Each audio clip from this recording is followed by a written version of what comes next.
Hi மக்களே, welcome to variety kitchen. இன்றைக்கி ஒரு சூப்பரான கண்டிப்பாக எல்லார வீட்லேயும் இருக்கக்கூடிய ஒன்று தான் பார்க்க போகிறோம். என்னென்னு சொன்னால் கொரக்கா.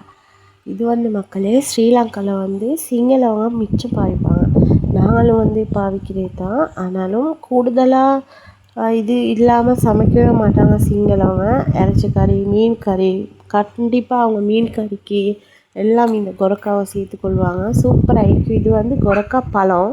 இது நல்லா அது உள்ளே கீக்கிற விதையை எடுத்து அப்படியே வாயில் போட்டு சாப்பிட்டா சூப்பராக இருக்கும். நல்லா இனிப்பாக நல்லா மேங்கோஸ் மாதிரி இருக்கும் மக்களே.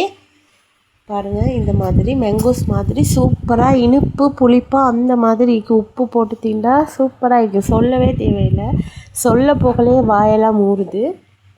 இதை மக்களே நேற்று என்னோடய ஹஸ்பண்ட் வேலைக்கு போன இடத்துல மரத்தில் கண்டு பிச்சுட்டு வந்தார்.